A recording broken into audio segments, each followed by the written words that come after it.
મિત્રો ભગવાન વિષ્ણુએ સિંહ અને નર એટલે કે માનવનું જ કોમ્બિનેશન કેમ ચૂઝ કર્યું? મિત્રો ઋષિ કશ્યપ અને દિતિના બે રાક્ષસ પુત્રો હતા.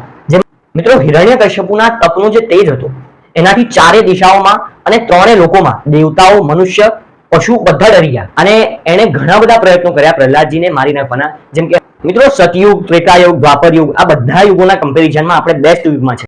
હર હર મહાદેવ. વેલકમ ટુ શ્લોક ત્રિવેદી વિથ ધાર્મિક જ્ઞાન. Subscribe to my channel.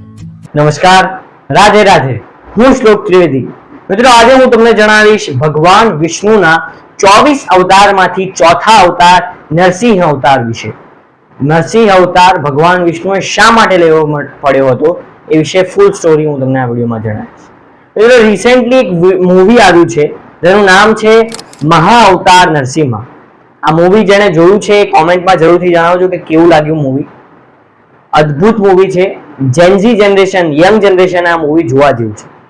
મિત્રો આ વિડીયોમાં આગળ વધીએ પહેલા આ ચેનલને સબસ્ક્રાઇબ કરી લો. ઇન્સ્ટાગ્રામ અને ફેસબુક પર ફોલો કરી શકો છો, લિંક ડિસ્ક્રિપ્શનમાં છે. તો ચાલો વિડીયો તરફ આગળ વધીએ. મિત્રો ભગવાન વિષ્ણુએ સિંહ અને નર એટલે કે માનવનું જ કોમ્બિનેશન કેમ ચૂઝ કર્યું? ભગવાન વિષ્ણુ સાપ અને મનુષ્ય, સિંહ અને વાઘ અને મનુષ્ય, પછી હાથી અને મનુષ્ય એવું બી કોઈ કોમ્બિનેશન ટ્રાય કરી શકતા હતા, પણ સિંહ અને મનુષ્ય જ કેમ? તો એની પાછળનું કારણ એવું છે કે સિંહ જંગલનો રાજા હોય છે અને રાજા નિર્ણય લે છે કે ધર્મ અધર્મ શું છે, ન્યાય અન્યાય શું છે, અને આથી નર અને સિંહનું કોમ્બિનેશન એ બેસ્ટ છે. આ મારું ઓપિનિયન છે. તમારું શું ઓપિનિયન છે નીચે કોમેન્ટમાં જણાવજો. મિત્રો ઋષિ કશ્યપ અને દિતિના બે રાક્ષસ પુત્રો હતા, જેમાંથી મોટો ભાઈ હિરણ્યકશ્યપુ અને નાનો ભાઈ હિરણ્યાક્ષ. આ બંને ભાઈઓએ અસુરોના ગુરુ શુક્રાચાર્ય દ્વારા તંત્ર વિદ્યા, વિવિધ પ્રકારની સિદ્ધિઓ પ્રાપ્ત કરીને ખૂબ જ શક્તિશાળી બન્યા. આ લોકોને શુક્રાચાર્યએ સ્ટાર્ટિંગથી એમ શીખવાડ્યું હતું કે આપણા શત્રુ એ વિષ્ણુ છે અને આ લોકોના મગજમાં વિષ્ણુજી પ્રત્યે ખૂબ જ રોષ હતો.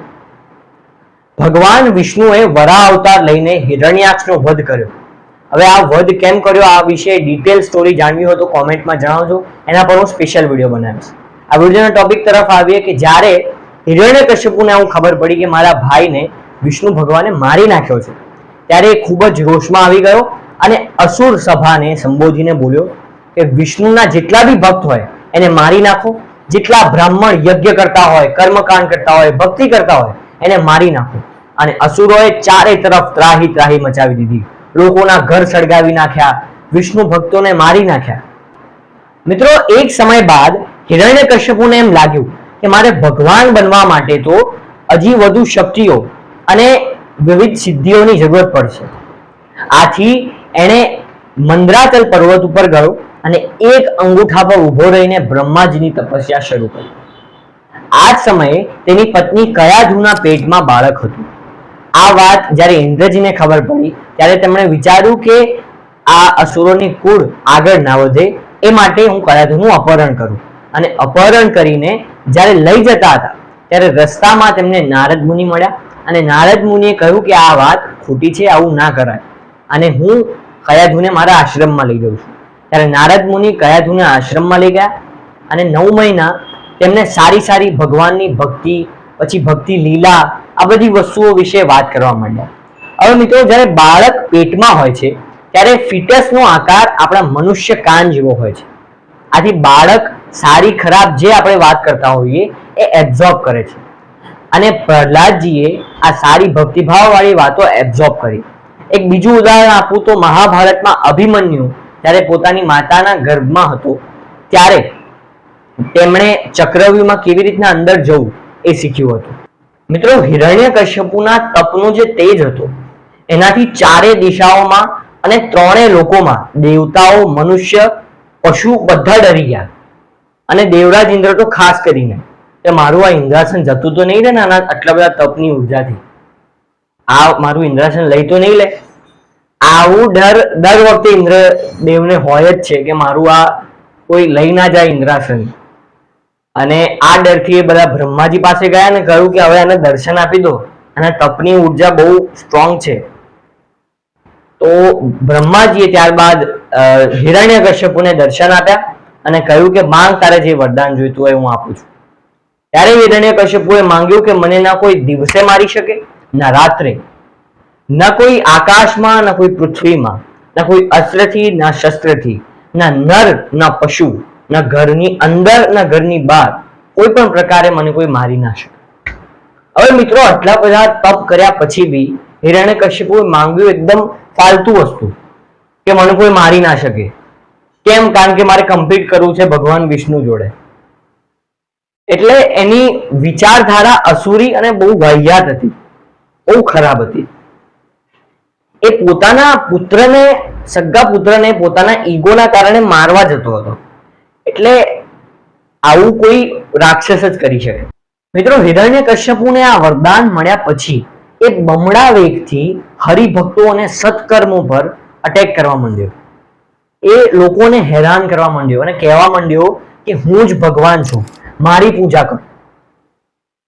અને એ જબરદસ્તી લોકો પાસે એની પૂજા કરાવડાવતો હતો. મિત્રો, હિરણ્યકશ્યપુ એક એવો રાક્ષસ હતો કે ના કોઈ દેવતા, ન કોઈ દાનવ આવી તપસ્યા આજ સુધી કોઈએ નહોતી કરી. એક પગના એક અંગૂઠા પર ઉભો રહીને એણે જે તપસ્યા કરી હતી, અદ્ભુત પ્રકારની તપસ્યા.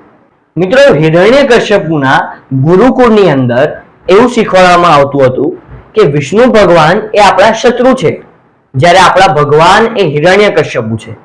હવે આ બધી વાતો પ્રહલાદજીને બી કહેવામાં આવતી હતી, પણ પ્રહલાદજી પર આ કોઈ વાતનો અસર ના થતો અને એક જ મંત્ર જપ કરતા રહેતા, ઓમ નમો ભગવતે વાસુદેવાય, અને પ્રભુની ગુણ લીલા ભક્તિ આમાં જ તલ્લીન રહેતા હતા. એક દિવસ સભામાં હિરણ્યકશ્યપુએ પ્રહલાદજીને બોલાવ્યા અને કહ્યું કે બોલ પુત્ર, આ તને મારા ગુરુકુળમાં શું શીખવાડવામાં આવ્યું? ત્યારે પ્રહલાદજીએ પ્રભુની ભક્તિ, પ્રભુ વિશે સારી સારી વાતો, પ્રભુની લીલાઓ, આ બધી વિશે વાત કરવાનું શરૂ કર્યું. અને હિરણ્યકશ્યપુ ક્રોધથી લાલ થઈને આદેશ આપ્યો કે આ પ્રહલાદને મારી નાખો. અને એણે ઘણા બધા પ્રયત્નો કર્યા પ્રહલાદજીને મારી નાખવાના, જેમ કે હાથીના પગ નીચે કચડાઈ દેવું, સાપથી કરડાવવું, ઊંચા પર્વતથી ફેંકવું, પોતાની બહેન હોલિકાના ખોળામાં પ્રહલાદજીને બેસાડીને સળગાવવું. પણ આ બધા જ પ્રયત્નોમાં એ નિષ્ફળ રહ્યો અને પ્રભુએ પ્રહલાદજીની રક્ષા કરી. મિત્રો, જ્યારે હિરણ્યકશ્યપુના પ્રહલાદજીને મારવાના આ બધા જ પ્રયત્નો સફળ ના રહ્યા, ત્યારબાદ પ્રહલાદજી હિરણ્યકશ્યપુની સભામાં ગયા. ત્યારે હિરણ્યકશ્યપુ શોકથી જોઈને એમ કહેવા લાગ્યા કે તું ફરી બચી ગયો? પછી પૂછ્યું કે તારો હરિ, તારો વિષ્ણુ છે ક્યાં? ત્યારે પ્રહલાદજીએ કહ્યું કે મારા પ્રભુ તો સર્વત્ર છે, બધી જગ્યાએ. ત્યારે હિરણ્યકશ્યપુ એક સ્તંભ તરફ આમ હાથ બતાવતા કહ્યું કે આ સ્તંભમાં પણ તારો પ્રભુ છે.